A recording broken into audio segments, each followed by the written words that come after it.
En libertad, con Jano García. Damas y caballeros, ¿qué tal? ¿Cómo están? Sean bienvenidos a esta noche del 3 de octubre de 2024. El juez Peinado da los primeros pasos para investigar a Begoña Gómez por apropiación de ese software que en un principio pertenecía a la Complutense, pero que ella decidió que era suyo. ¿Esto no se está investigando? No, todavía es una de las cuestiones que no habían comenzado a investigarse y, bueno, en esta ocasión el juez Peinado da los primeros pasos. Pero es que justo hoy conocemos, aparte de esta información, que ha desaparecido la web del software de Begoña Gómez justo 2 días después de que la audiencia permitiera investigarla. Han decidido eliminar la web para así, pues bueno, intentar torpedear lo que es la investigación. Ya saben, algo muy habitual, muy típico. No, ¿dónde está aquí el problema? ¿Dónde está el problema? Que hay que recordar que este software, valorado en torno a unos 150.000 euros, fue pagado por Google, Indra y Telefónica. Ya me contarán ustedes. Seguro que si alguno de ustedes tiene el sueño de Begoña Gómez, de ser una mujer importante y relevante, e ir dando charlas por la vida para enseñar al personal cómo comer, cómo hacer fundraising y todas estas cosas tan bonitas del mundo moderno, pues si ustedes se presentan en Telefónica no lo van a recibir. Google me temo que tampoco. E Indra, pues seguro que no. O sea, esto ya, solamente el hecho de que haya sucedido, ya sería escandaloso. Pues que estos son tan torpes que ahora cogen y deciden eliminarlo. Todo esto coincide, pues saben que lo habían cancelado. Uno de los másters, pues dices, es que ¿cuántos másters tiene esta señora? Pues yo que les diga, yo también pierdo la cuenta, no es sencillo. Tenía uno, el que le pagaba a Barrabés, que ese ya nada, la Complutense dijo, es que mira, no hay ni alumnos y aparte es que esto ensucia la imagen, si es que queda algo bueno de la imagen que pueda tener la Complutense. Pero estaba codirigiendo otro que era para la captación de fondos. Hace 2 días se presentaba y decía esto. El 72% de los jóvenes considera la transparencia como un factor crucial. El 72% de los jóvenes considera la transparencia un factor crucial. Claro, ella no es joven y se ve que tampoco le interesa mucho el tema de la transparencia. Pero como digo, la página web ha desaparecido. Pero hay periodistas, no es mi caso, desde luego, como Rubén Arranz, que sí que están atentos a estas cosas y que ha conseguido acceder a esa página web. No se olviden mañana de ver, siempre hay que verlo, pero con más razón que nunca, el programa de Lo que no te han contado de Rubén Arranz, porque ha conseguido acceder a ello. Vamos a conectar con él para preguntarle. ¿Qué tal, Rubén? ¿Cómo estás? ¿Qué tal, Jano? ¿Qué tal? ¿Cómo estáis? Pues aquí un poco estupefactos, porque, o sea, ¿qué está pasando? Porque de repente todo empieza a coincidir y borran el software. ¿Qué es esto del software? O sea, ¿qué está pasando, Rubén? Bueno, yo creo que lo primero que hay que decir es que este software pertenece a la famosa información que decía que Telefónica, Google e Indra desarrollaron un software, una aplicación gratis por la patilla, de forma altruista, para Begoña Gómez y para su cátedra. De hecho, lo desarrollaron para su cátedra en la Universidad Complutense y ella lo registró después a su nombre. De hecho, eso está en el registro de patentes y marcas, lo encontraron. Creo que fue el Debate el que lo publicó en primicia hace un par de meses. Y ahora lo que ha ocurrido es que de repente, una vez que la Audiencia Provincial ha dado el visto bueno para que el juzgado continúe con las pesquisas sobre el desarrollo de ese software, ha desaparecido la página. Lo hizo el pasado día 26 y las excusas que han dado, según han publicado de diferentes medios, son peregrinas. Básicamente lo que la Universidad Complutense habría dicho es que Begoña Gómez habría renunciado a continuar con la actualización una vez que su máster de esa web, o con la gestión de esa web una vez que su máster se ha retirado, y Begoña Gómez, básicamente, según estos diferentes medios han publicado, vaya, no es información mía, Begoña Gómez lo que ha dicho es que básicamente que eso es una cuestión de la Complutense. El caso es que llama la atención, Jano, que en el momento en el que la Audiencia Provincial ha dado visto bueno para investigar esto, de repente, casualmente, haya desaparecido esta página, que cabe recordar que estaba simplemente concebida como un proyecto para que las empresas obtuvieran una especie de informes sobre desarrollo sostenible, sobre estos proyectos Kumbaya que hemos hablado alguna vez, para a partir de ahí solicitar financiación pública y también privada. Y también para establecer alianzas entre ellos, pero básicamente para solicitar financiación pública, no nos vamos a engañar. El software este que también se abre una nueva vía de investigación, porque hasta ahora Begoña Gómez no se le estaba investigando por esto, corrígeme si me equivoco. Claro, eso es. Entonces, la Audiencia Provincial lo que ha dicho, ante el recurso, evidentemente, del abogado de Begoña Gómez, de los abogados, lo que ha dicho es que sí, que este asunto se tiene que investigar y, evidentemente, aquí hay varios cabos que por lo menos permanecen sueltos. Primero, es decir, el por qué se desarrolló este software, el por qué ella lo registró a su nombre cuando pertenecía a la Universidad Complutense. Bueno, lo típico que rodea todo este caso, si es tráfico de influencias, el mero hecho de que este software desarrollado por la mujer del presidente deje la puerta abierta para obtener financiación pública.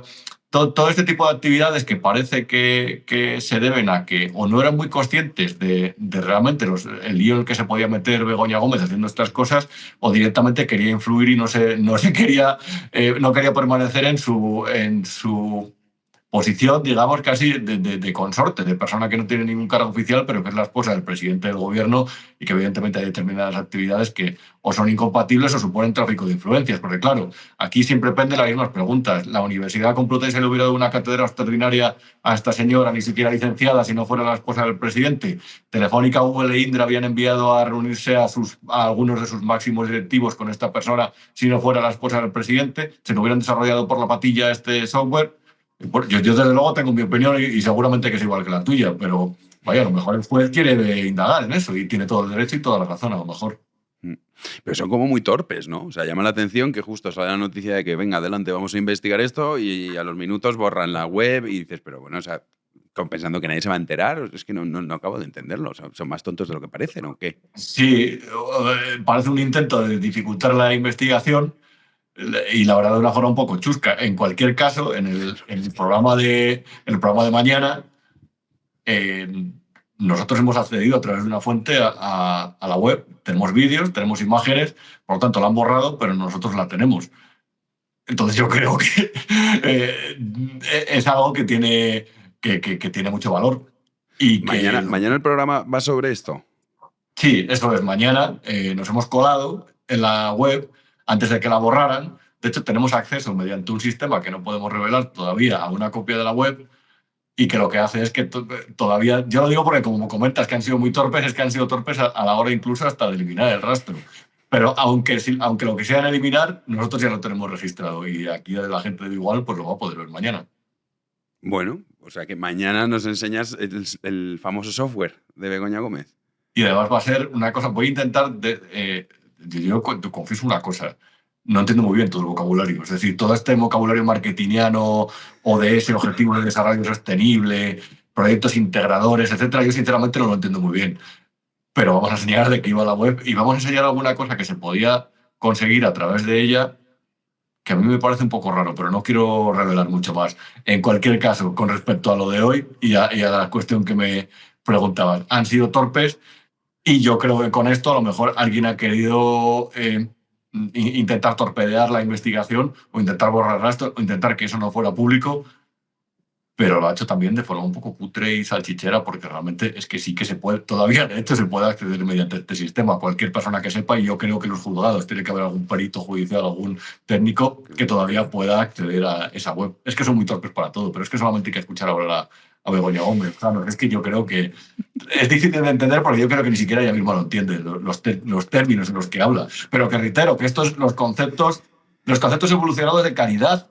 Es decir, si es que realmente lo que ella es una captadora de fondos para organizaciones no gubernamentales. Esto intentó evolucionar, pero es calidad de pasar el cepillo. Y bueno, pues es la mujer del presidente del gobierno, que no es una cualquiera. Uh-huh. Bueno, no sé, pero es legal esto que vas a hacer mañana, Rubén. Yo me preocupo por ti. Nada, no pasa nada. En nuestras fuentes nosotros nos vamos a proteger. Vamos a tapar todos los datos personales de nuestras fuentes. Eso es, perdón, si no quiero explicar más. Yo te iré a visitar a la cárcel. Es completamente legal porque es un documento que son documentos que hemos conseguido mediante procedimientos periodísticos. No es ni siquiera una filtración de un juzgador ni nada, no, es de unas fuentes que tienen acceso a este tipo de cosas. Es un acceso completamente legal porque cualquier persona, y es lo que llama la atención, podría registrar una empresa, aunque fuera falsa, en esa web y tener acceso a toda la documentación que incluía el software. Joder. Bueno, pues oye, mañana no me lo pierdo. Los veo todos los viernes, pero mañana sin duda estaré muy atento a ese programa y a ese acceso, a ver qué narices hay ahí. Pues nada, Rubén, oye, mil gracias por haber arrojado un poco de luz en todo esto, que ya sabes que ya nos perdemos. Dices, Barrales, Global y ahora el software, es que son tantos frentes que ya... Pues sí, desde luego, gracias a vosotros, Jano. Nos vemos mañana a las 9 de la noche en lo que no te han contado virtualmente. Nos vemos ahí. Hasta luego. Bueno, pues ya les digo, no se pierdan el programa de Rubén Arranz, que viene calentito. Hoy también otra noticia que quizá ha pasado más desapercibida, porque claro, los escándalos de Begoña, pues es que al final copan toda la actualidad. Y es que finalmente sí que se va a reformar esa ley Mordaza, conocida como ley Mordaza, por parte del Partido Socialista, tras alcanzar un acuerdo con Esquerra Republicana de Cataluña y también con Bildu, que son sus socios de gobierno. Conviene no olvidarlo. Así defendía Merche Izpurúa el apoyo a esa reforma. En cuanto al contenido del acuerdo, en primer lugar, se acaba con la discrecionalidad que existe en las sanciones por faltas de respeto a la autoridad y desobediencia. Quiero recordar que ambos artículos constituyen las infracciones o algunas de las infracciones por las que más se sanciona. Así, a partir de ahora, esas sanciones deberán ser objetivables y justificadas, terminando así con la discrecionalidad o subjetividad en las mismas y protegiendo el derecho a la libre expresión. Además, las sanciones por faltas de respeto se cancelarán en caso de que la persona sancionada se retracte y las faltas por desobediencia pasarán de falta grave a falta leve. Hablando de discreción la suya, a la hora de acabar con la vida de cientos de personas inocentes. Es que esto es el brazo político de ETA, hablando de libertad de expresión, de la que no gozaron cientos de miles de vascos, y la que a día de hoy en muchos lugares tampoco gozan de ello. Seguramente alguno de ustedes nos está viendo desde el País Vasco y sabe que la libertad de expresión, pues en fin, en ciertos lugares y en ciertas circunstancias seguro que no puede decir lo que piensa. Pues esto es, claro, lo que les gusta, en el fondo, esto es que así, pues la policía, Guardia Civil, a eso sí, venga, va, contra ellos. También han incluido, para apoyar al gobierno en esta reforma, que luego en realidad todo esto es por los presupuestos, ya lo recordaremos, que se elimine el uso de las pelotas de goma. Que esto ha sido, según la propia Merche Izpurúa, es una reivindicación que lleva el pueblo vasco exigiendo en numerosas ocasiones porque es que hace mucho daño. Claro, estos pelotas de goma no, tiros en la nuca sí, esto es el tema. Y luego también acabar con las devoluciones en caliente de los inmigrantes, que esto no estará contemplado en el acuerdo per se, sino que incitan a que en 6 meses se haga esa reforma. Claro, lo cierto es que olvidamos que Sánchez ha utilizado al pueblo español, y el pueblo español, también es que decir que por su propia estupidez, permitiendo que este hombre esté en el poder, no deja de ser rehén de esta gente. No deja de ser rehén del brazo político de una banda terrorista. De hecho, Arnaldo Otegi hace 2 años lo decía claramente. Baina gu berreon ditugu barruan, Eta horiek atera behar dira. Eta orduan, horretarako bozkatu behar dira horreko, bozkatuko ditugu. Esate dizuegu gainera argita, bozkatuko ditugu. Arazorik gabe. Eta gu oso lasik egingo dugu, No puede decir nadie que les engañó, no. A cambio de presupuestos, pues bueno, si así conseguimos que salgan presos de ETA de las cárceles, que todavía quedan muy poquitos. De hecho, esta semana salía el terrorista conocido como Fiti, que pertenecía a la cúpula de ETA y que participó, entre otras acciones, en el coche bomba a la casa cuartel de Zaragoza, que hay que recordar que causó 11 víctimas, 6 de ellos niños. Estos son los que gobiernan España. Estos son los que cogen a Pedro Sánchez y le dicen, ¿quieres presupuestos? Fenomenal. Por aquí. Y el otro pasa. Y el otro pasa porque además se ha dado cuenta que esa sociedad que presumiblemente tenía, pues bien, ciertos valores, a la diferencia de lo que está bien y lo que está mal, más allá del fanatismo propio de las ideologías o de los partidos políticos, pues no existe. Es impresionante, pero se ha diluido como un azucarillo, a gran velocidad. Hay gente que justifica esto, diciendo para que no venga la ultraderecha, que gobierne España el brazo político de una banda terrorista. Comenzamos. Como cada jueves, tenemos el privilegio de contar aquí en Big One Media en Libertad con Gabriel Albiac para que nos ilumine. ¿Qué tal, Gabriel? ¿Cómo va eso, Jano? Pues la verdad es que en estos momentos yo creo que todos estamos preocupados, o deberíamos estarlo, por lo que probablemente es el momento de mayor inestabilidad en el ámbito de los conflictos bélicos internacionales desde el final de la Segunda Guerra Mundial, que es la perspectiva de un conflicto abierto entre Irán e Israel a la que nos estamos asomando. Yo imagino que tú compartirás mi estupor ante la actitud del gobierno español ante lo que está sucediendo en el sur del Líbano, en la zona controlada por Hezbollah en la frontera de Israel. Bueno, uno ve con estupor que miembros del gobierno, porque Sumar está dentro del gobierno español, han pedido la ruptura de relaciones diplomáticas con Israel, al mismo tiempo que han invitado a organizaciones ligadas a los terroristas de Hamas a debatir en organismos oficiales la política, por llamarlo así, llamarle política, ¿verdad? Lo de Hamas.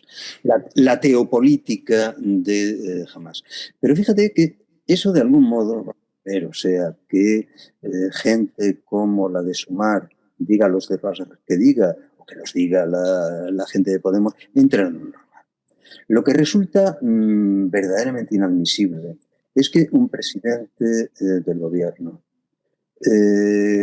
y, por lo tanto, un gobierno en su conjunto, puedan, ante un conflicto de este tipo, permitirse optar por una opción de neutralidad y hablar de la necesidad de que Israel se contenga frente a los ataques iraníes. Y digo los ataques iraníes porque debemos tener una cosa clara. La guerra de Israel en estos momentos en el norte de su país no es una guerra contra el Líbano.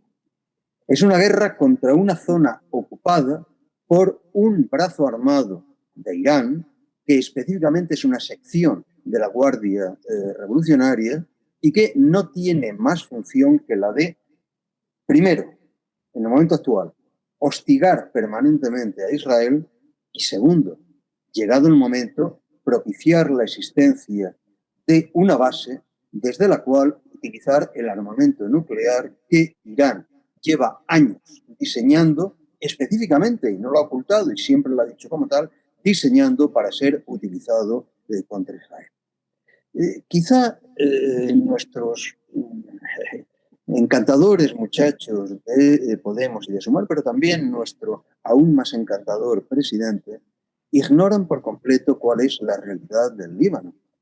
Ignoran que hasta 1975 el Líbano era la sociedad más libre, más europea, más rica y más moderna de todo el cercano oriente. Yo recuerdo perfectamente, porque soy ya muy mayor y puedo recordar esas cosas, como en los años 60 y 70 se hablaba siempre del Líbano como la Suiza del cercano oriente. No era una metáfora ni era una hipérbole. Es que efectivamente la banca libanesa en esos momentos recogía, acumulaba una cantidad de fondos perfectamente equiparable a la que la función de la banca suiza cumplía en Europa. De pronto llega el año 1970, que es el año clave.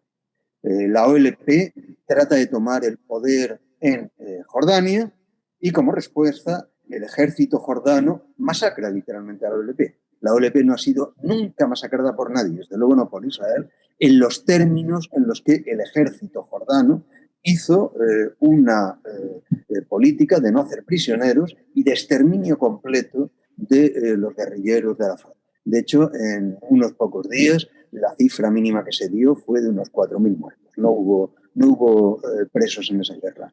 Las fotos que recordamos, los de mi edad, también son muy impresionantes. Eran las fotos de los hombres de la OLP atravesando a nado el Jordán para entregarse al ejército israelí. Con el ejército israelí sabían que iban a acabar en la cárcel. Con los beduinos de Hussein, no. Iban a acabar en un sitio. En ese momento Arafat decide buscar el territorio más propicio. Y ese territorio más propicio tenía que cumplir las condiciones. 1, de ser un territorio rico. 2, de ser un territorio con una defensa militar débil. 3, de ser un territorio muy fragmentado entre distintas comunidades y en particular entre distintas confesiones religiosas. La elección del Líbano era perfecto para eso.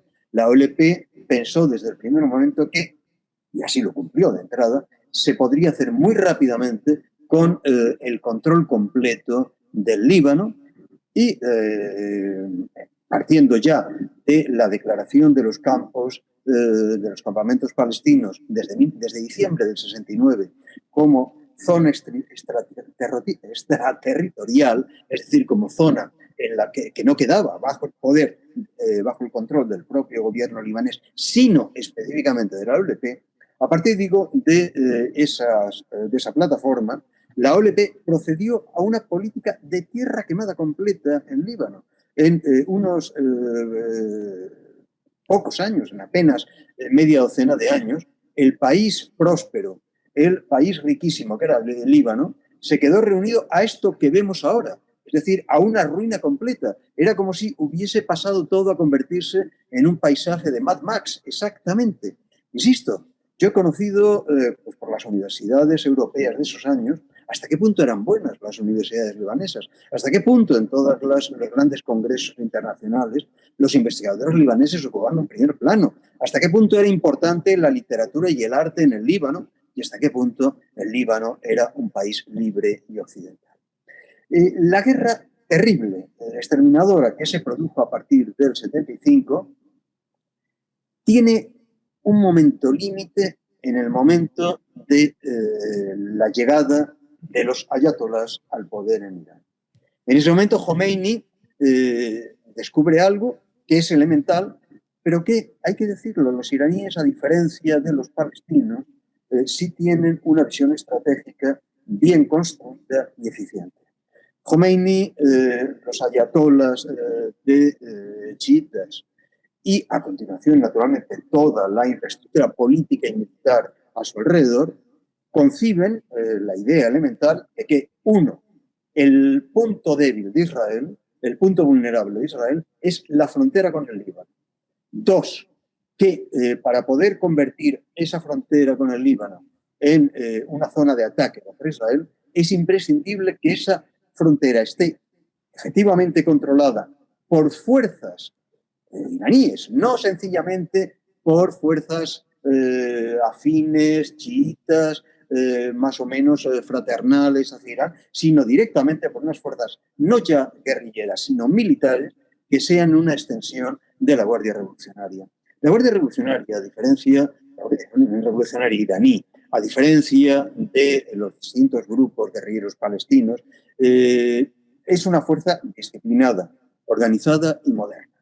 Eso significa que en pocos años acaba liquidando a toda el rompecabezas de grupos armados del Líbano y haciéndose con el poder único y exclusivo de la zona. Cuando ahora mismo Irán bombardea a Israel por el ataque que Israel está realizando contra Hezbollah, naturalmente que estamos ante una reacción lógica, la de quien tiene que defender su soporte militar en lo que es una plataforma privilegiada contra su adversario, pero no podemos tampoco perder de vista una cosa. Lo que está en juego aquí no son las pequeñas operaciones guerrilleras a las que estamos habituados. Lo que está en juego aquí es algo que sí pone en riesgo el equilibrio mundial. Lo que está en juego es que Irán está a 2 telediarios de acabar de completar su plan de armamento nuclear. Y que si algo no puede, bajo ningún concepto, permitir Israel es que ese plan de armamento nuclear se complete y pueda ser colocado desde la base de lanzamiento de Hezbollah, sencillamente porque eso por parte de Israel sería suicidio.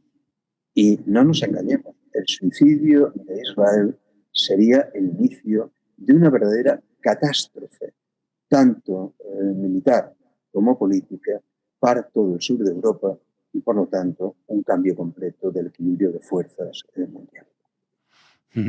Esto último que comentas, Gabriel, quizás lo menos comentado estos días, ese plan nuclear que lleva ya muchísimos años Irán persiguiéndolo. Es verdad que Israel, a través del Mossad, en muchas ocasiones ha conseguido detenerlo, ralentizarlo, pero parece que se nos ha olvidado. Es que todo llega a un límite. Efectivamente, Israel ha logrado ralentizar ese plan en diversas ocasiones, por ejemplo, mediante la intervención informática. Hace unos años desarticularon todo el sistema de ordenadores de los centros de investigación iraníes, pero todo tiene un límite. Y todos los datos que manejan hoy los servicios israelíes y los servicios de inteligencia de todo el mundo es que Irán está ya en condiciones de cerrar la producción de armamento nuclear y que lo único que tiene que acabar de regular es el sistema de lanzamiento. Yo creo sinceramente que la tecnología para llegar directamente con misiles iraníes desde Irán hasta Israel no está en estos momentos suficientemente afinada.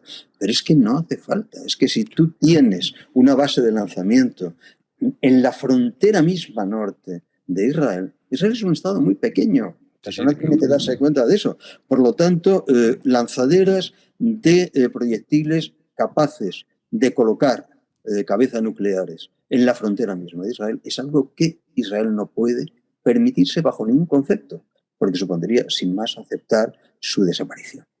Y aquí hay que decir una cosa, Jano, aunque sea amargo decirlo, y es hasta qué punto en las palabras de Sumar, de un modo explícito, y en las palabras del presidente Sánchez, equiparando a Irán e Israel en un sentido un poco más elíptico, lo que está jugando es la resonancia del viejo antisemitismo, de un antisemitismo brutal, de un antisemitismo salvaje y anacrónico por lo demás, que busca deslegitimar al único Estado democrático del cercano oriente, que es Israel. Y fíjate, yo me permitiría recomendar a nuestros oyentes un precioso libro que acaba de aparecer, que trata una cuestión mucho más amplia, que es el mundo de ficciones, el mundo de máscaras en el que se ha convertido la sociedad contemporánea, pero que dedica una parte muy específica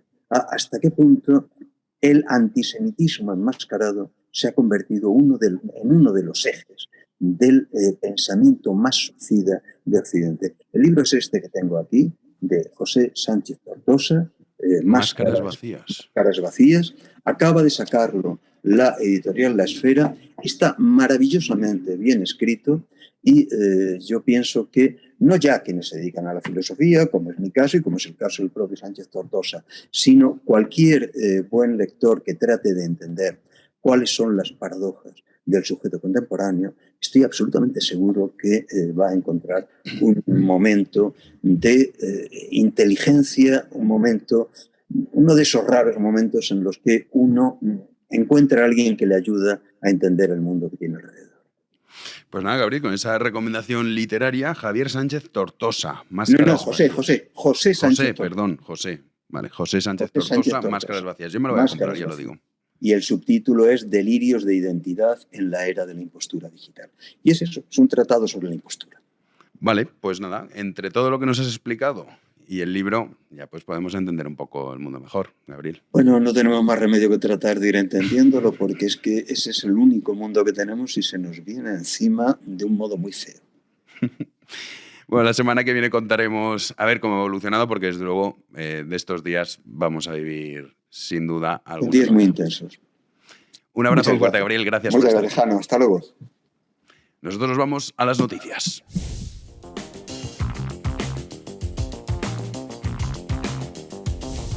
Recibimos ya a Juan Andrés Ruert. ¿Qué tal, Juanan? ¿Qué tal? Muy buenas noches, Jano. Aquí estamos. Pues siguiendo la actualidad internacional también, bueno, llevamos varios días hablando de eso, pero es que hay que hablar de ello. Es muy importante. Es inevitable, sobre todo teniendo en cuenta pues, la situación en Oriente Próximo y sobre todo nuestros compatriotas, los que están que hay españoles ahí. En países como el Líbano, por ejemplo, que hay alrededor de casi 1.000 españoles residentes en ese país. Pues bueno, en las últimas horas ya lo anunció tanto el Ministerio de Asuntos Exteriores como el Ministerio de Defensa, pusieron a disposición 2 aviones del Ejército para empezar con esa evacuación progresiva de residentes españoles. Hasta un total de 500 personas han solicitado volver a España y uno de esos aviones, un A300 del Ejército con 200 ciudadanos españoles a bordo, pues ya ha llegado a la base aérea de Torrejón de Ardoz en Madrid y está previsto que en las próximas horas llegue el otro avión, un A400 con otras 40 personas. Han partido de Beirut y van rumbo a esa base aérea en la capital de España. Suelen ser este tipo de aviones los habituales para llevar a cabo estas evacuaciones. También pasó en su momento pues, en Afganistán, por ejemplo, que también se tuvo que realizar ese proceso de evacuación y el propio Ministerio de Defensa ha difundido una serie de imágenes, unos vídeos en los que se llevaba a cabo esa evacuación. Vamos a verlo. Bueno, pues ahí vemos a los civiles españoles entrando en esos aviones del Ejército español y a todo esto, Jano, le han preguntado también a la ministra de Defensa, Margarita Robles, le han preguntado sobre esa misión de la ONU, que hay alrededor de 650 militares españoles. Dice que eso no depende tanto de España, aunque sean militares españoles, sino de Naciones Unidas. Entonces, si Naciones Unidas no toma la decisión de que se replieguen esas tropas, pues de momento se tienen que quedar ahí. Bueno, tenemos a Pedro Sánchez también, que está desaparecido estos días, está de turné. ¿Por qué será? ¿Por qué será que está desaparecido? ¿Quién sabe? Y como la web de Begoña Gómez, del software. De repente desaparece, se esfuma, ¿no? Y no se Pero sabe que haya anunciado, lo cuentan claro, esto es el drama de este país. Que dicen, mira, vamos a dar no sé cuántos miles de millones de euros. No, ajusta impuestos. O sea, que las pymes que las tienes asfixiadas, no, pero que ahora te voy a dar esta subvención, que no, que ajusta impuestos. Pero esto, desgraciadamente, la gente lo percibe como, qué bien, llegan los fondos europeos. Eso es, ya llega el maná ha llegado. Sí, el presidente del gobierno acude también presto a problema de anunciarlo mentalidad. Sí, al final la gente se lo cree porque te pone cifras muy largas, muy extensas y dice, joder, pues entonces ya estamos salvados. Estamos a salvo, sí. Next Generation ya empieza todo mal. Ya con el título en inglés ya lo tenemos todo. Bueno, pues Pedro Sánchez ha anunciado, como bien comentaba Jano, esas subvenciones y préstamos para las pequeñas y medianas empresas en España, 4.500 millones de euros en subvenciones y 50.000 millones en préstamos. Esto es lo que ha anunciado el presidente del gobierno, todo ello a través de estos fondos europeos. Lo ha anunciado el presidente en uno de los momentos más delicados de la legislatura, cuando su mujer está imputada, cuando hay varios casos que están cercando a los diferentes ministros del gobierno, pero ahora anunciaba esta decisión de repartir estos fondos. Vamos a escuchar a Pedro Sánchez. Proteger a nuestro sector productivo, a todo el tejido y singularmente a las pequeñas y medianas empresas es lo que nos permite ser hoy lo que somos. Y tenemos que decirlo con orgullo en este, insisto, complejo escenario internacional. Y es que España es la locomotora del crecimiento y la creación de empleo del conjunto de la Unión Europea. Y ahora, por tanto, bueno, pues no se trata solamente de resistir, lo tuvimos claro, sino también de avanzar. Claro que sí, la economía española va como un cohete, ¿no? Como un cohete. Es tremendo, ¿eh? Que sepas que solo un 19% de esas famosos fondos europeos ha llegado a las pequeñas y medianas empresas. Porque, claro, no es solo anunciar que va a llegar ese maná caído del cielo europeo, sino que la burocracia que hay para que eso llegue al final. O sea, porque, claro, decir, no, va a llegar esta cantidad de dinero. Pues bueno, fenomenal, con esto me salvo. Pero, claro, todos los trámites que hay que hacer, de ahí, del anuncio hasta que llega. Se pierde un 81%. Un 81%. ¿Dónde para eso? Pues quién sabe. Para otro programa, para una investigación, sí. Hablando de cosas que van mal, Correos. Bueno, esto que lleva un follón impresionante. Merece un capítulo aparte porque esta empresa pública, que es la más grande en proporción de plantilla, está siendo una locura. Hay miles de notificaciones de paquetes que no están llegando a su destino sin clasificar y sin repartir. Hoy, sin ir más lejos, el diario ABC publicaba una información al respecto de todos los problemas que está habiendo en España en cuanto a los envíos. Resulta que el parón en los repartos en todo nuestro país es por falta de de personal. Y esto está provocando incluso que haya multas, incluso suspensión de juicios, citaciones que no han llegado a tiempo y que devienen en multas, ¿no? De hecho, el absentismo se mantiene en récord en la empresa pública. Cada día están de baja, atención, 5.000 trabajadores. Correos tiene un déficit aproximado de 1.000 millones de euros y está al borde de la quiebra. Recordemos, es la mayor empresa pública en tamaño de plantilla. Y el nuevo plan estratégico, Jano, quería anunciar 400 millones más de euros en expansión para Correos. Es delirante. Poco me parece. Es delirante. ¿Cuántos has dicho lo de los trabajadores? ¿Puedes repetirlo? 5.000 trabajadores de baja. 5.000. ¡Qué país! Bueno, de hecho, hemos tenido problemas hasta con nuestros propios socios. Sí. Que no les llegaban las tazas o no les llegaban los llaveros. Hoy muchos nos han dicho, oye, que sí, que ya me han llegado. Porque claro, había envíos que llevaban de normal tarde una semana. Hoy, de hecho, nos ha escrito Tony de Barcelona, que hemos estado en contacto con él en los últimos días, que el envío se realizó el 12 o 13 de septiembre. Es que ha pasado casi un mes. A Barcelona, a Papúa Nueva Guinea, ¿sabes? O sea, que estamos hablando de una ciudad, la segunda ciudad más grande de España. Bueno, pues desde Madrid a Barcelona ha tardado la friolera y no hemos mandado un camión de mudanzas. No, una tacita. Hemos mandado una taza y un llavero. Pues bueno, ha tardado casi un mes. En fin, casi un mes. La España... pero esto es ensanchar la democracia, los derechos y la humanidad. Es que las instituciones públicas, la verdad... Bueno, instituciones públicas sí, pero lo que son las empresas públicas habría que destruir el 99%. Unas cuantas, sí. No, el 99%. Sí. Por ser generoso. Y Correos hay que meter ahí un tijeretazo gordo. Hay que demolerlo, sí. Sí. En fin, nos vamos a la tertulia. Recibimos ya a Pedro Lecanda. ¿Qué tal? ¿Cómo estás? Muy bien, muy contento de volver. ¿Repites? Sí, muy contento y muy agradecido. Ya avanzamos que la semana que viene también repites. Estupendo. Luis Fernando Quintero, ¿qué tal? ¿Qué tal, Jano? Pues muy bien, encantado de estar aquí en buena compañía. Y sigues manteniendo la elegancia. No, a ver, hoy ha habido alguien que me ha fallado, ¿eh? Sí, eso iba a decir. No es el caso de Hermenegildo Altozano. Perdona, la elegancia ¿Qué ha pasado, no se residencia en las corbatas, las llevo de vez en cuando, pero hoy ha dado la casualidad de que he decidido liberarme de... Tú sabes que la corbata viene de croata, que es el pañuelo de los croatas, es la prenda nacional, y de hecho durante la Guerra Mundial, entre los chetniks y los ustachas, se hablaba de la corbata croata, que era rebanarte el pues lo cuello. Has dicho, tú sabes, la verdad es que desconocía por completo esta historia. Bien. No puede ser verdad o puede ser mentira, porque si fueras a comprobarla, pero yo creo que en este caso algo de verdad tiene. Pero bueno, lo bueno que tiene es que tú te inventas historias y la gente se las cree. Bueno, unos más que otros. Que yo cuando dicen, no, y esto tal, luego lo busco. Digo, a ver si esto es verdad o es mentira. Y muchas veces te sorprendes. Dices, si esto no es así. Pero vamos, me llega al alma eso que digas, lo de la elegancia. No, hombre, no. Pero es verdad que Luis Fernando Luisfer viene hoy especialmente... Siempre va bien. Muchas gracias. Bien vestido. La corbata ya es revolucionaria, así que tengo Totalmente de acuerdo. Tengo que ponerla hay que ponerse la corbata. Acabaremos haciendo todos, pero aún queda un margen de degradación. Yo creo cuando... Más todavía. Más todavía. Sí, más todavía. Bueno, sí, mira el verano. O sea, el verano, cada verano te sorprende. Dices, coño, estos looks, esto es muy novedoso. Sí, el verano tiene un problema que es espantoso. Que es horroroso. Es una horterada. Sí, totalmente. El verano es una estación que habría que suprimir. Sí, agiliza la vulgaridad. Yo no sé, coño, con tantas cosas que se publican en el BOE, ¿por qué no, puestos a suprimir, joder, dices, oye, pues memoria histórica, memoria climatológica, ¿no? Memoria estacional, y entonces decimos...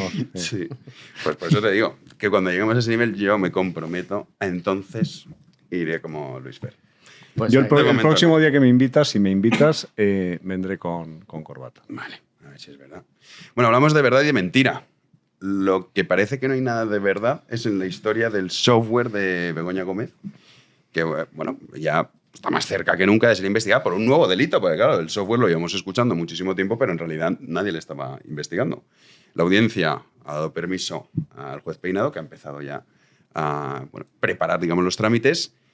¿Qué ocurre? Que hoy justo también conocemos que borraban la página web en la que estaba alojado este software y todo el rollo.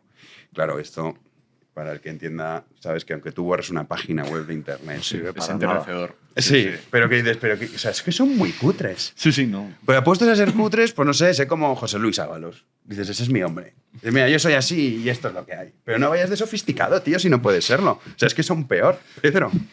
Claro, ¿qué decir? ¿No? Del sentimiento de impunidad que tiene esta gente que hace estas cosas, que hay algunas que son más, pero la mayor parte de ellas están a la plena luz del día, ¿no? Entonces, claro, yo el otro día, esto va a parecer que es autopromoción y de hecho lo es, pero en una columna, claro, decía, claro, es que ya no funciona ni siquiera lo que les interesa. Es decir, el uso interesado y cada vez más cutre y el manejo de una constante corrupción política y eso hace que el Estado esté... O sea, ya no funciona ni lo que les interesa. No saben convocar unas oposiciones a Radio y Televisión Española. Ya no saben tapar una trama de corrupción como Dios manda.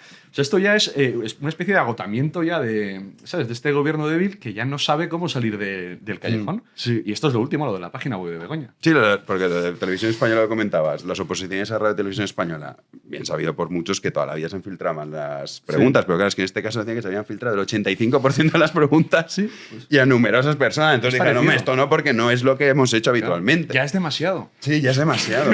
Esto no puede ser.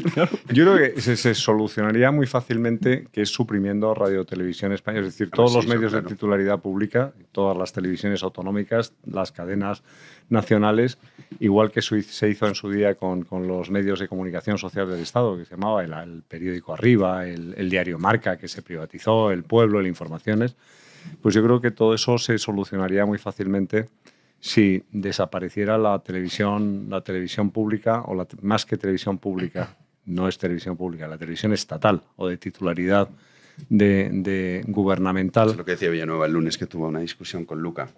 Que decía, no es pública, es estatal. Bueno, no, pública es todo lo que tiene acceso al público, ¿no? Es como claro. dices, igual que transporte público o transporte colectivo, no sé, que son cosas muy, muy distintas. Pero vamos, yo creo que lo que ocurre, o sea, al hilo de lo que decía Pedro, a mí vamos a ver, me preocupa mucho más el fenómeno y la manifestación de que lo que ocurre en España sea estar discutiendo sobre que se ha borrado el software de la mujer del presidente del gobierno, o donde se alojaba supuestamente y que en eso consista el debate político cuando tenemos la situación que tenemos. Es decir, es un síntoma quizá, ¿no? Más sí, bueno, es que es el síntoma de la descomposición, sobre todo el deterioro creciente de la clase política. Es decir, yo no me imagino hace 20 años, sin ir más lejos, un debate de estas características o que ocupara la portada de los periódicos todos los días y el debate, este tipo de cuestiones. Estaríamos seguramente en otra, teniendo en cuenta que se está produciendo ahora mismo una de las situaciones más críticas en la arena internacional que hemos tenido en muchísimo tiempo. Es decir, no es ninguna tontería que Irán lance misiles sobre Israel, no es ninguna tontería que los hutíes del Yemen lancen misiles contra Israel, no es ninguna tontería que pretendan aniquilar el Estado de Israel y no es ninguna tontería que coincida con el mayor momento de debilidad en la presidencia de Estados Unidos, ¿no? Entonces, pues yo creo que eso es efectivamente, como dice en nuestra Jano, defensa, un diré síntoma. que llevamos los 2 últimos programas, hemos hecho un monográfico de estos temas. No, pues sí, no da para los programas, pero que no ha habido ningún ataque, ¿no?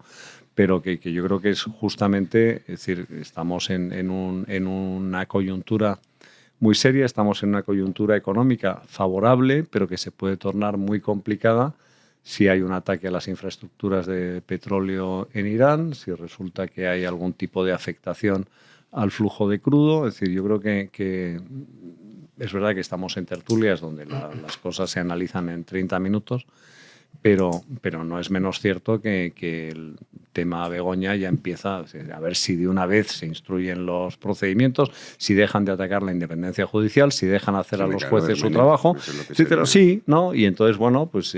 Pero mira, hablando de empresas que no funcionan, ¿habéis escuchado los datos de correos? Ah, sí.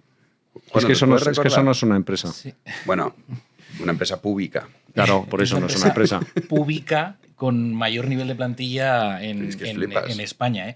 Una información que ha publicado el diario ABC hoy arrojaba 2 datos muy interesantes. El absentismo laboral en esa empresa, cada día están de baja 5.000 trabajadores. Y el déficit es de más de 1.000 millones de euros.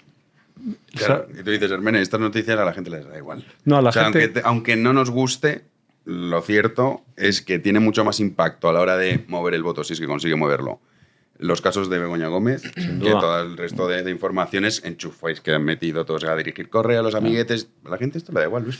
Le da igual y es especialmente grave. En el caso de Correos, entre otras cosas, porque es una empresa que tiene que competir en desigualdad de condiciones, pero a favor, porque tiene una plantilla enorme, tiene una penetración como ninguna otra empresa de logística tiene actualmente, y en un momento de la historia o de la economía en la que la logística es la que está mandando en todo el mundo. Ahí están empresas como Amazon, ahí están compañías de paquetería y de mensajería que le están mojando la oreja constantemente a Correos sin tener el presupuesto de Correos, sin tener las infraestructuras de Correos, sin tener los recursos de Correos, y Correos se está quedando sistemáticamente atrás. Y es por un motivo fundamental, porque no se rige por criterios de beneficios, ni por criterios de lucro, ni por criterios de eficiencia en el uso de los recursos. Y por ese motivo nos cuesta a los españoles lo que nos cuesta, porque al final pagamos todos un servicio absolutamente ineficiente y que no sé por qué narices tenemos que seguir pagando, porque no entiendo la utilidad pública que tiene Correos cuando Amazon te manda el paquete hasta la última aldea de España al día siguiente, mientras en Correos eso no llega nunca. Dicho esto, pasa en una España en la que, siguiendo con lo que decía Hermenegildo, el caso de Begoña Gómez tiene portada porque el marido de Begoña Gómez, en el caso de Israel, va con los terroristas. El presidente de este país, en un momento crítico como el que vivimos desde el punto de vista geoestratégico, se ha manifestado abiertamente en instancias internacionales y de una manera tozuda contra aquellos que atacan al Estado de Israel. Y él está con los que atacan al Estado de Israel. Por lo tanto, hace que nuestro país, lamentablemente, sea de los que ataca al Estado de Israel.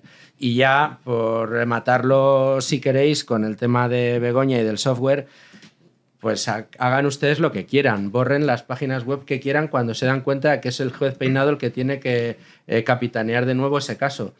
Pero el problema no era el software. El software estará mejor o peor hecho, será de mejor o de peor calidad. Pero el delito no era que existiera el software. El delito es que tú pagas un software con dinero público para que se lo quede una cátedra y te lo quedas tú para uso privativo. Pues cuando eres peor, la mujer. se lo financió Google, Telefónica e Indra. Eso es, Google, Telefónica e Indra, con una pasta inmensa 150.000 euros se valora de software, y te lo quedaste tú. Y no se lo quedó. Bueno, a mí me parece muy bien que se quede el software siempre y cuando lo haya emprendido el investigador o el desarrollador del software, lo haya pagado él, etcétera. O si lo ha pagado un tercero, pues es porque hay un contrato de cesión de los derechos de propiedad intelectual de por medio. Pero aquí lo que hay es que a eso voy. Es decir, no tienes que... déjame que continúe con mi error. Aquí lo gordo efectivamente es que si tú estás pidiendo dinero para una determinada actividad con una finalidad específica y desvías esa finalidad, pues ya eso tiene distintos calificativos que, oye, los que saben de derecho le saben poner nombre perfectamente, ¿no? Pero fíjate, como síntoma también, o sea, yo lo de Correos a mí me admira, ¿no? Porque ahora, ¿quién manda cartas? Yo mando alguna de vez en cuando por hacer una gracia, ¿no? Porque a la gente le o sea, tú haz la prueba, ¿no? Tú manda una carta manuscrita en un papel bonito con una cierta caligrafía. Ya es verdad, con tu caligrafía imposible. Pero bueno, con una caligrafía cuidada y tú recibes la carta y te va, oye, te impacta. Es decir, yo te aseguro que tú recibes mañana una carta en tu casa o aquí, te mandan una carta, don Jano García, B1, tal, lo que como sea esto, pone en la dirección de... Un sello de lacre. Sí, el sello lacre quizás es excesivo, pero bueno, lo que pasa es que ya los sellos que te venden en los estancos pues son una pegatina. Antes tenías que poner ahí, chupar, y entonces iba tu ADN y tal ahí adherido al sobre, ¿no? Eso era bonito. Pero es que ahora, es decir, el que quiere comunicarse lo hace o por WhatsApp o por correo electrónico. Hacienda te manda las notificaciones, ya no te las manda por escrito. A mí me llegó el otro día una por carta. Pero te las manda por vía electrónica. O sea, los que están en el sistema te llega un mensaje. Sí. No, de hecho, uno de los problemas de Correos ahora es que hay miles, incluidas citaciones judiciales, que no han llegado a su destino.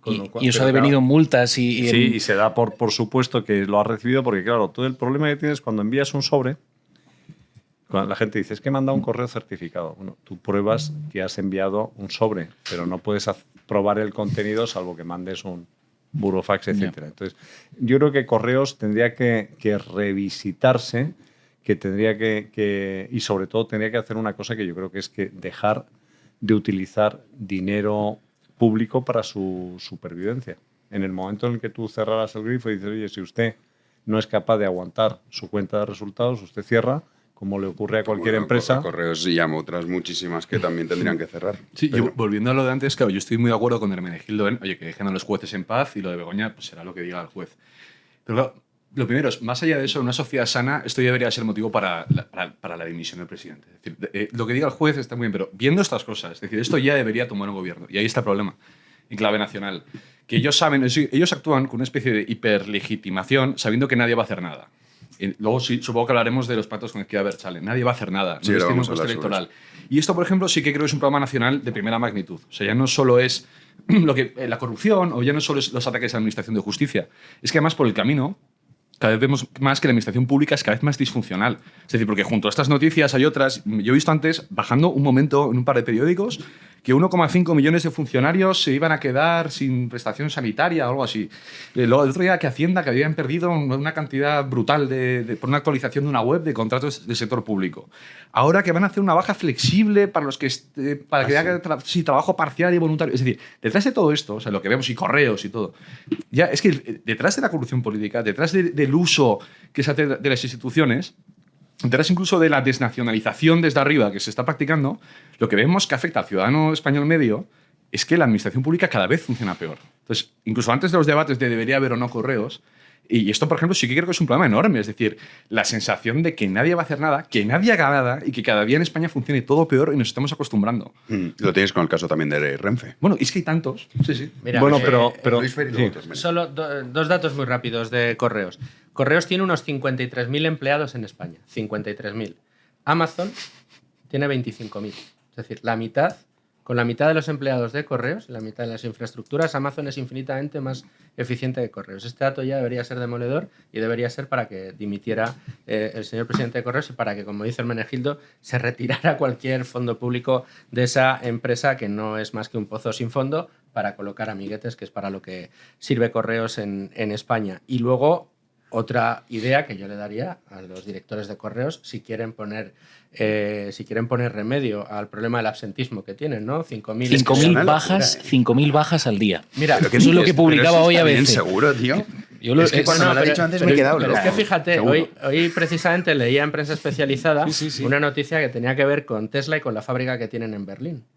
Y es que tienen un problema de absentismo muy grande en la fábrica de Berlín de Tesla, tienen unas bajas que afectan como el 17% de la plantilla.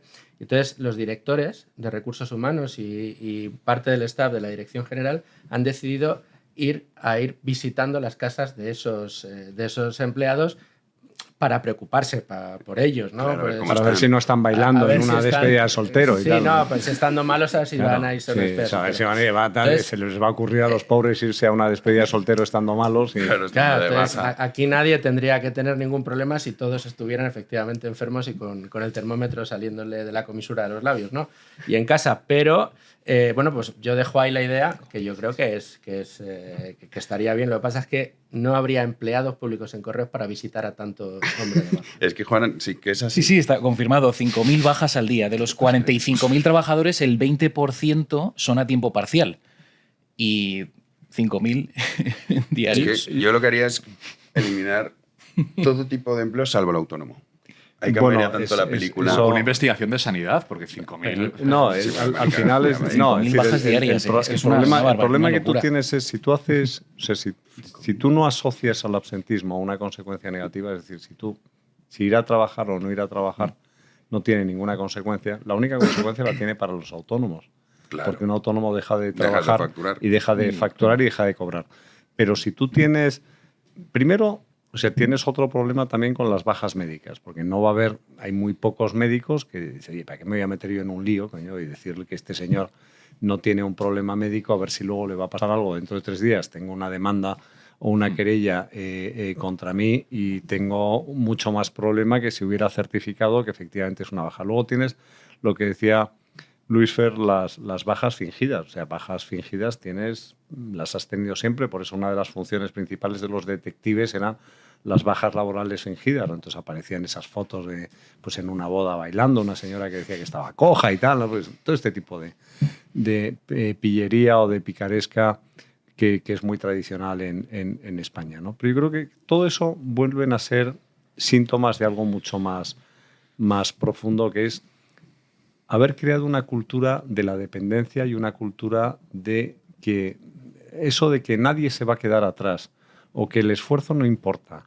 o que resulta que no solo no importa, sino que además lo penalizo, que los ricos son malos por ser ricos, ¿no? Entonces el rico es un tío que se dedica a esforzarse, entonces como se dedica a esforzarse, pues sonroja a los demás y hay que quitarle el dinero para mantener a los que no trabajan.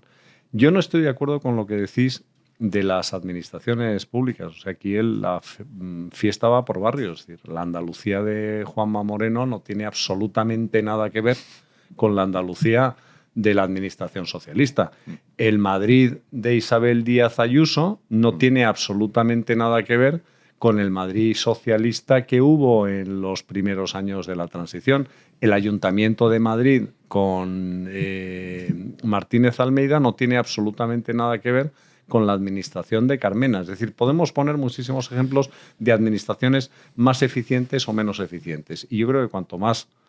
Primero, deben ser administraciones reducidas. Yo creo que me escandaliza tanto la cifra de 3 millones de funcionarios en España. Me parece que eso no lo sostendría ningún presupuesto normal. No, de hecho, no se sostiene. No, es que no se sostiene, pues estamos endeudados permanentemente, claro. Pero bueno, pero aparte de eso, demonizando a los que sostienen ese ingente gasto público. A las pymes, a los autónomos. Sí, o sea, tú date cuenta que los autónomos y las pymes y las grandes empresas, a mí me parece que las grandes empresas son el Leviatán, ¿no? O Alien, el octavo pasajero. Es que las grandes empresas tiran del país gracias a que hay grandes empresas con una actividad económica intensa en España y en el exterior. Sobreviven muchas pymes y sobreviven muchos autónomos, porque los autónomos, yo te aseguro, cuando tú pides que te instalen la fibra en tu casa, no va un empleado de Telefónica, va un autónomo que tiene una subcontrata o una... Es decir, eso es así, ¿no? No, bueno, yo totalmente de acuerdo con lo que ha dicho Hermenegildo. Es decir, depende, felizmente, uno que no es jacobino al menos, felizmente, hay ámbitos de descentralización y, por supuesto, eso da una maniobra que administraciones autonómicas o incluso locales funcionan mejor que otras. Pero yo sí creo que hay un elemento que es de tanto digitalización como teletrabajo, impulsado desde el COVID, como de inestabilidad política. O sea, yo creo que la inestabilidad política al final induce inestabilidad en otros mundos, ¿no? Como puede ser el mundo de la empresa o incluso el propio funcionamiento de la administración. Entonces yo creo que estos factores sí que han acelerado un proceso más o menos general. Pero evidentemente, claro, o sea, las comparaciones que has hecho, pues sí, claro, evidentemente, no, gracias a Dios, en España no funciona todo igual, como le gustaría a alguna gente que quisiera que funcionara todo exactamente igual. Entonces sí, salvando ese matiz, estamos totalmente de acuerdo. Sí, sí. ¿Quieres apuntar algo, Luis? Pero vamos a cambiar de tema. Voy a apuntar algo. Venga, va, apunta. España es un infierno fiscal. España es un infierno laboral. Laboralmente tiene unos costes horribles, unas rigideces imposibles. España no funciona, las administraciones no funcionan. Estamos empobreciéndonos como nunca. Está siendo una situación que, pese a que parece que vivimos en una especie de anestesia económica, las cifras no salen por ningún lado. Y la Comunidad de Madrid, en medio de ese infierno, consigue ser la quinta región europea de mayor prosperidad, con mayor PIB. Es la comunidad española que más recauda. Es la comunidad española que más recauda con los menores impuestos de toda España. Es la curva de Laffer. Esa es la famosa curva de Laffer. Por lo tanto, lo que está haciendo la Comunidad de Madrid, y yo por aquí sí que rompo una lanza, está siendo heroico.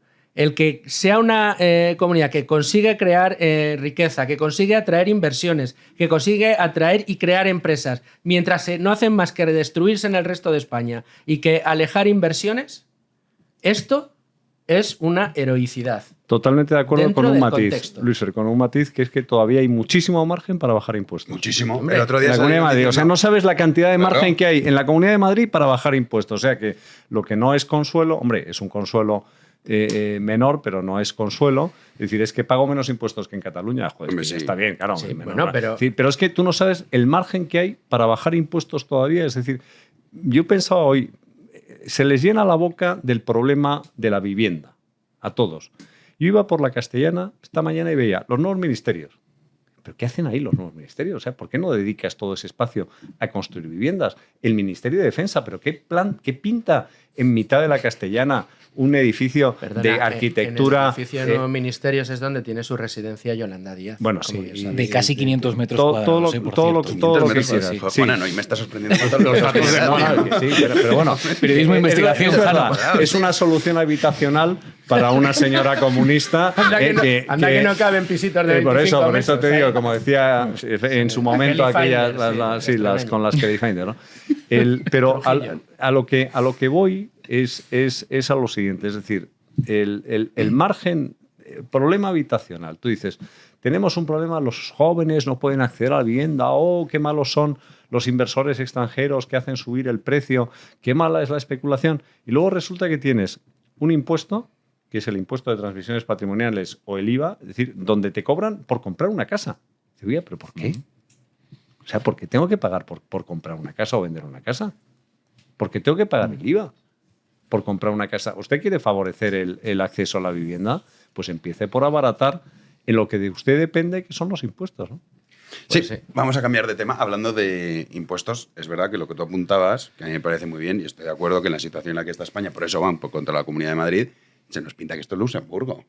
Y aquí pagamos. No, es que yo flipo. Yo digo, o sea, yo cuando lo escucho y del paraíso fiscal. Vamos a ver. Dumping fiscal de Madrid. Me explota la cabeza. Y ojalá estuviéramos en Vamos a ver. ¿Que hay margen? Hay margen. Hombre, claro que hay margen. ¿Que hay margen para liberalizar más cosas? Sí. Muchas. ¿Que hay margen para hacer otras cosas con el impuesto al patrimonio? Sí. Yo no digo que no. Pero que dentro de España sea la comunidad que ha quitado todos los impuestos regionales. Eso está bien, eso está bien. Más ha bajado los impuestos en los tramos autonómicos. Sí, es la única que ha deflactado la tarifa del IRPF en el tramo autonómico. Es como si me subes en un 1430 después de haber estado toda mi vida montando en un Trabant. O sea, es decir, oiga, es que el 1430 y bueno, ya sí, bueno. No es Luxemburgo, pero dentro de lo que es el infierno fiscal, laboral, regulatorio, intervencionista de España, dentro de la Comunidad de Madrid se puede. Pero se puede hacer más. Porque tú, por ejemplo, el otro día cuando Ayuso decía que ampliaba el 50%, lo de la bonificación de las donaciones entre hermanos. Puedes suprimirlas a cero. Claro, pero ¿cómo que el 50%? O sea, ¿cómo voy a tener yo ya he pagado impuestos sobre eso que estoy... El dinero que ya he tributado, claro. O sea, que yo he pagado impuestos por ese dinero, yo se lo quiero dar a mi hermano y me estás diciendo que tengo que pagar un impuesto. Dices, pero esto es delirante. Y dices, no, hemos aumentado la bonificación en vez del 25 al 50. No, es que no tenía que existir. O sea, es que es impuesto ya como concepto. Es inmoral. El impuesto, o sea, los impuestos de entrada... Se lo quiero dar a mi hermano o como si se lo quiero dar a cualquiera. Los impuestos son un robo. O sea, y además hay una cosa que me molesta. Y cambiamos de tema. Que estos anuncios siempre vienen cuando Sánchez hace alguna tal. Digo, ¿por qué no? O sea, tienes que esperar a que Sánchez... No, pero ¿sabes lo que pasa? Que te das cuenta... Y los autónomos, que llevamos toda la vida... Bueno, toda la vida no. Muchos años siendo autónomos, 10 años, no sé cuántos años llevo. Bueno, pues los que somos asalariados y autónomos ya ni te cuento. Bueno, pero dice, no, bonificaciones para los nuevos y a los viejos, ¿qué pasa? Que llevamos pagando aquí más que ninguno. En fin, mira, vamos a cambiar de tema.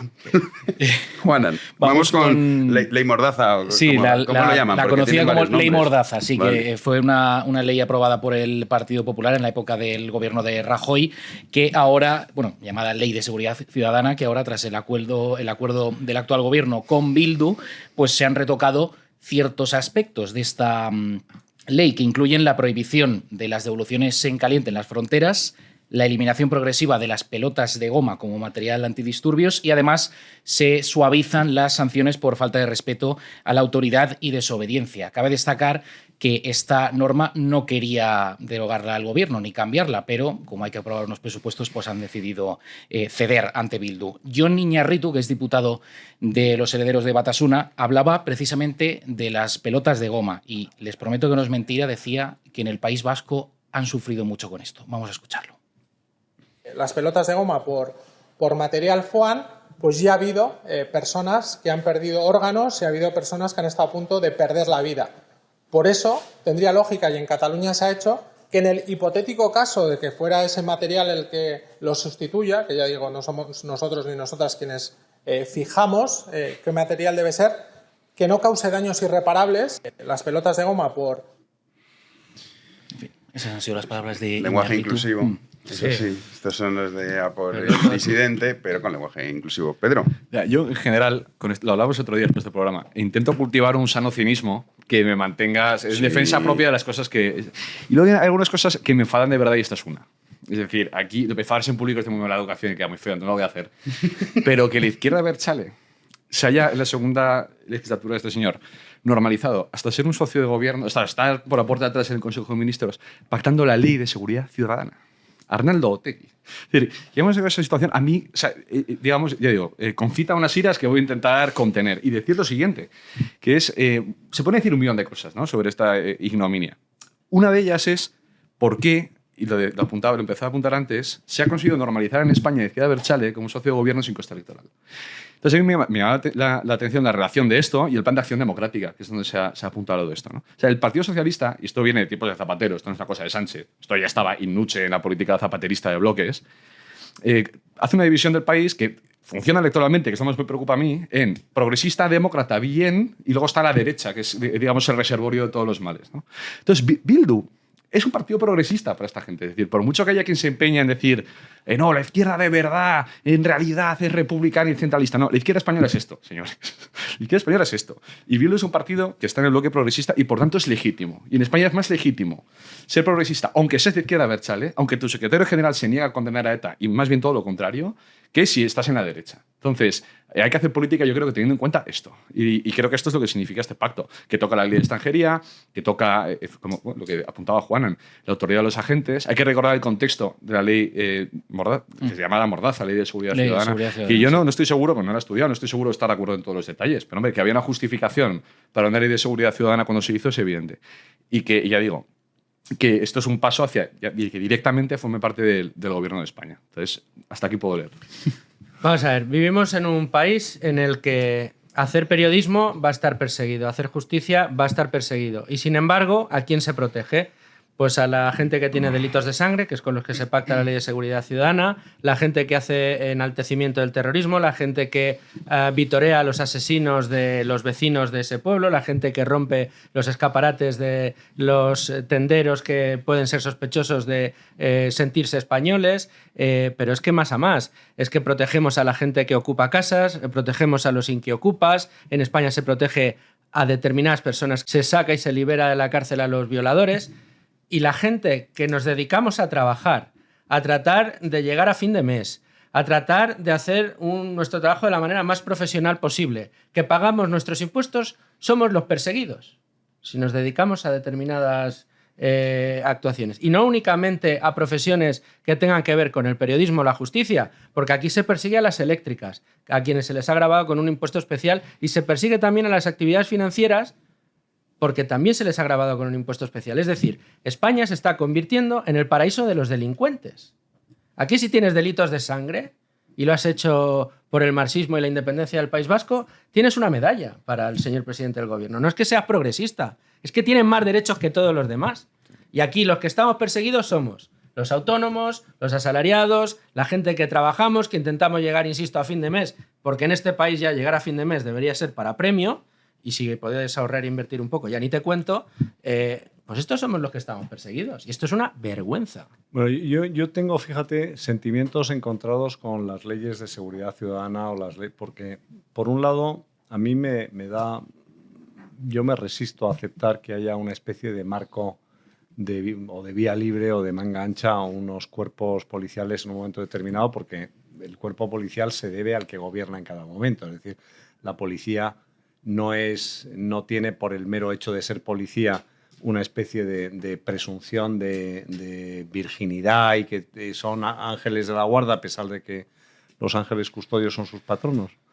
Pero es decir, en manos de según quién, la policía puede ser un instrumento muy peligroso. Es decir, a mí pueden mañana decir que gente que se manifiesta pacíficamente delante de la sede de un partido político, pues hay que darles con la porra de goma y hay que zurrarles bien. Y hay que decir, a mí, mira, yo no sé, no tengo criterio sobre el tema de si las pelotas de goma son eficientes o no son eficientes, pero sí me imagino que cuando a alguien le ha dado una pelota de goma en el ojo, que ha habido varios casos y además gente que no tenía nada que ver con la manifestación y lo dejan tuerto, pues yo creo que es un tema para ponerse a pensar si puede haber algún tipo de alternativas, porque durante mucho tiempo no han existido las pelotas de goma y se mantenía el orden público.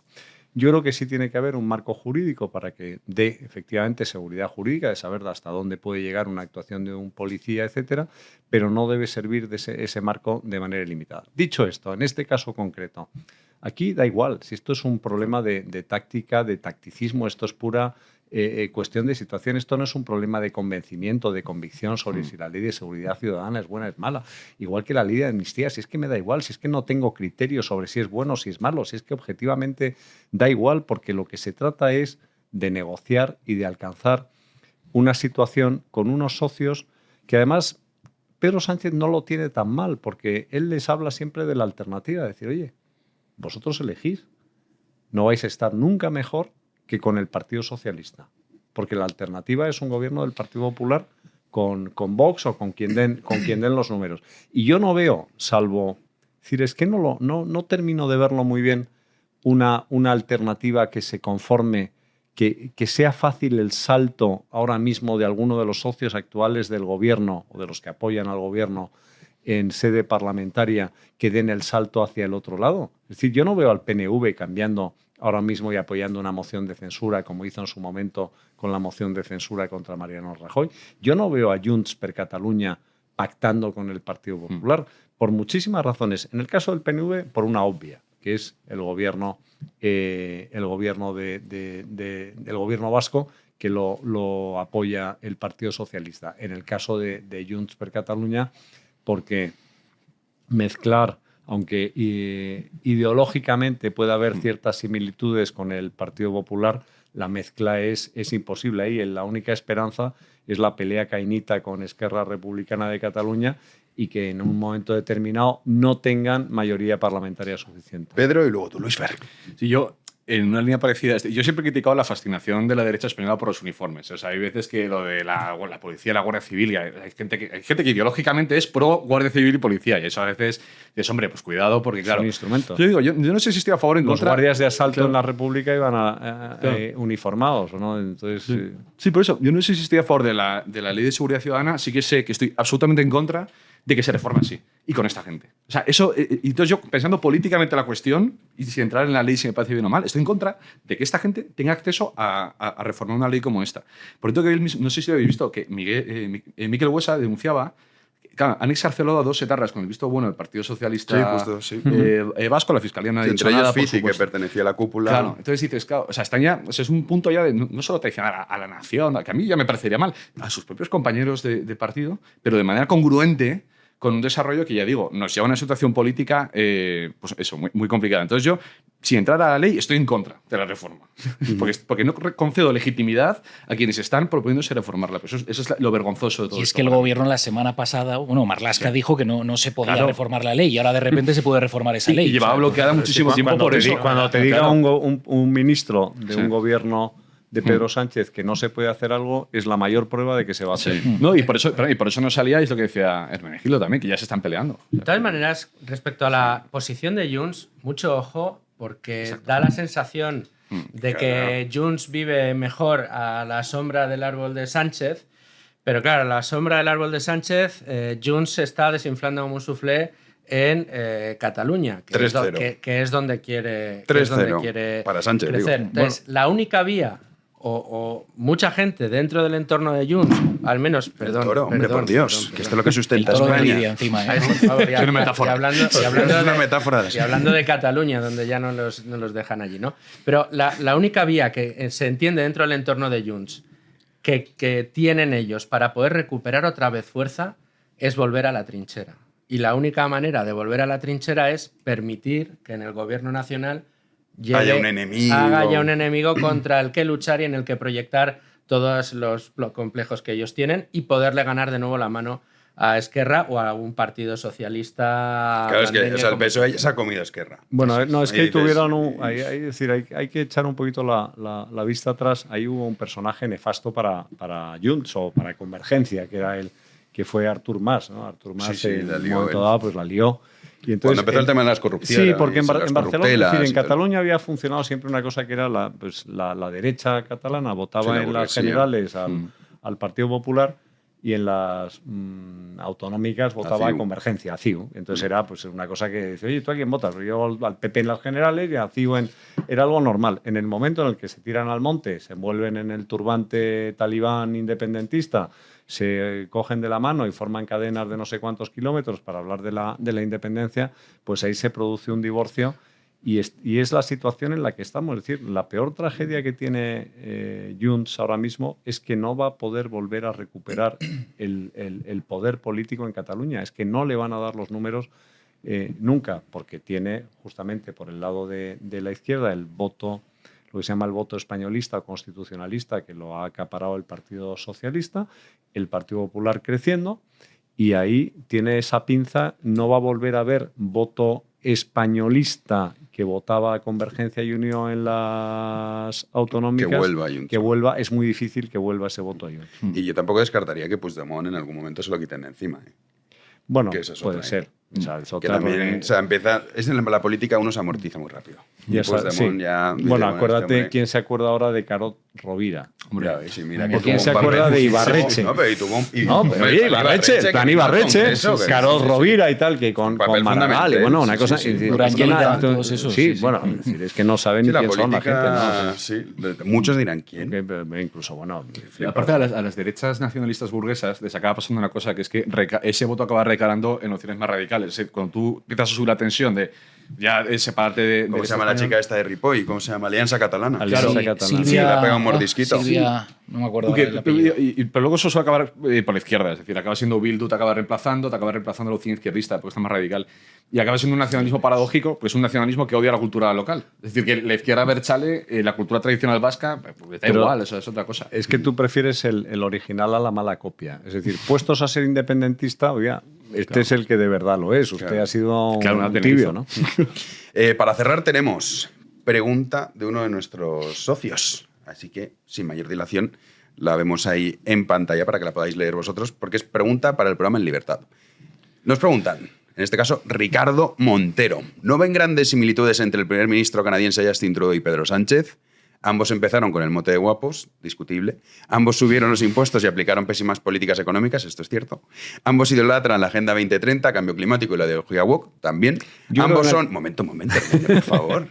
Ambos son mentirosos compulsivos y aún así ambos siguen ganando elecciones. Pues hombre, a ver, yo más que Sánchez y Trudeau vería más una similitud entre Trudeau-Macron. Sánchez podría haber sido eso. Pero es que a Sánchez le está saliendo bigote. Es que ya a mí a Sánchez me parece cada día más a Maduro. Hay que salvar algunas distancias, pero si os dais cuenta, la deriva es completamente bolivariana, liderando el Grupo de Puebla. O sea, le veo más cerca de vestir con chándal al señor Pedro Sánchez. A mí Trudeau me repugna más y te diré por qué. Porque me parece más peligroso porque engaña mejor. Sí. Es decir, Sánchez, lo que tú dices, va como, oye, mira, esto es lo que quiero. Pero acuérdate lo que hizo Trudeau en la pandemia en Canadá. Yo creo que a Sánchez le encanta que lo debatamos esto. O sea, que le estemos comparando. Estará diciendo, no, pues sois verdad. Soy ese. Vamos a partir de una cosa que es... Uno está en el G7 y otro no. Ciertamente. Entonces eso ya es una gran diferencia, porque las fotos no son las mismas. Tú te haces las fotos con quien puedes, el otro con quien le toca, con quien quiere. A mí, desde el otro, no me parece, no goza de la más mínima simpatía. Yo creo que hay una diferencia en lo que decía este seguidor o este oyente, o este televidente. Socio. Pues, socio, la categoría. Este socio, ¿no? Tú también eres socio. Sí, ya lo Tú sé. también, Luis Fer. Siempre hablo de... Soy socio, lo dije ya. Sí. Coño, bien, bueno, bien. entonces, él dice una cosa que yo creo que en la que no termino de estar de acuerdo cuando habla de la cultura woke y de la Agenda 2030. Cambio climático también ponía. A Pedro Sánchez le importa un rábano. Sí. A Trudeau sí. O sea, Trudeau se lo cree. Eso y es Pedro Sánchez, o sea, quiero decir, podría haber sido la Agenda 2030 como, yo qué sé, el cara al sol puestos a... ¿no? Es decir, da igual, o sea, es que no, la diferencia... Es verdad. Sí, no, el otro es más peligroso Trudeau porque se cree lo de la cosa woke y tal, y entonces lo lleva como un tema militante. Por tanto, al tener la ideología mucho más marcada, es un enemigo más fácil de combatir. En el caso de Pedro Sánchez, es que podría sostener una cosa y su contraria.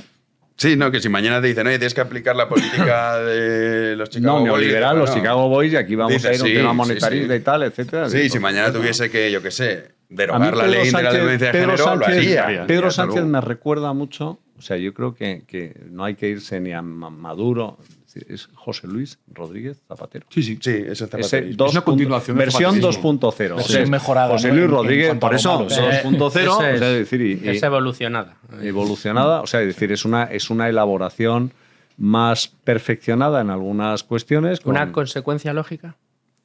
¿De qué? De Zapatero. Sí, es una fabricación, es un producto de la fábrica Zapatero que habla inglés, que tiene mejor planta que Zapatero y que, por tanto, cuya mujer no se dedica a cantar. Y que por tanto da el pego. Bueno. En un coro. Bueno, pero eso así a mí lo que hagan las familias de verdad me da igual. A mí también, pero que no con nuestro dinero, claro. No, por supuesto. Claro. Pero eso sí, es como lo de que decía Mariano Rajoy, le dijo a Pablo Iglesias una vez, dice, a mí me da igual que usted levante el puño y dice, mientras no sea obligatorio.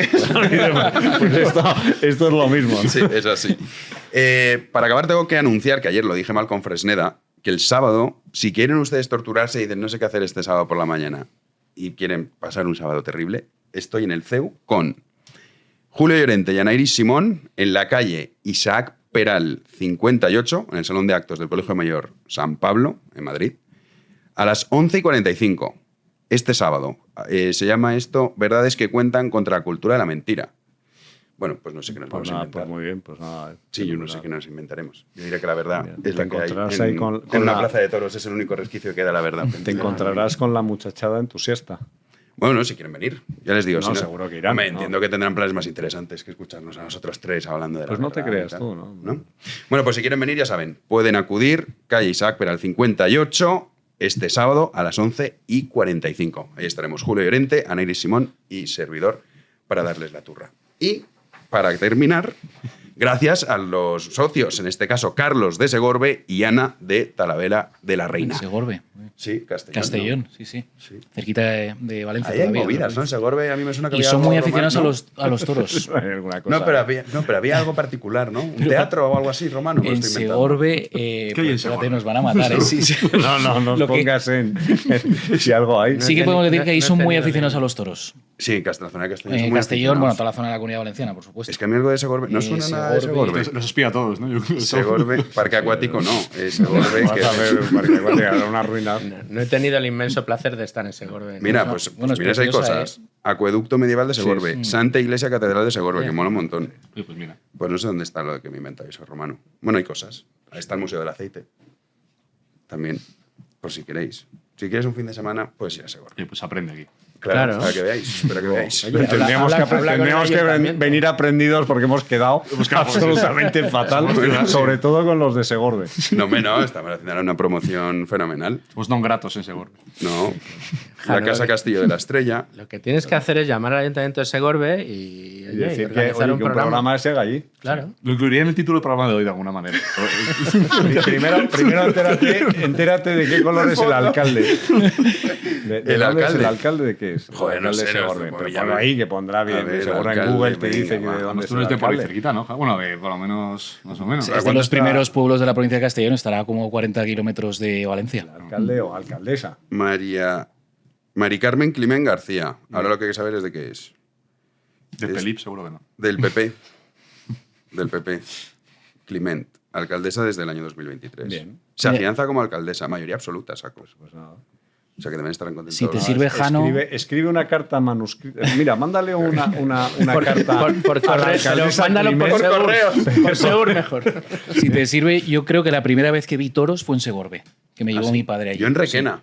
En Requena también, que Pero yo de tiene pequeño plaza, quería sí. ser torero, entonces mi madre me llevó. Claro, tendría 8 o Pero 9 años. eres una caja de sorpresa. Totalmente. No, eso. y ¿sabes lo que me pasó? Te lo juro, salió el toro y pensaba que era de exhibición. Digo, o sea, poner delante Que de es esto. mentira. Claro, no, Tal. pensaba, digo, mira, para que lo veáis, tal, digo, ya sacarán de verdad los que van a torear. Y entonces en ese momento decidí que no iba a poder ser. Que te parecía que era demasiado grande. No, que no Por eso no aquí tengo has la puesto- valentía necesaria. Por eso aquí has puesto uno chiquitito, ¿no?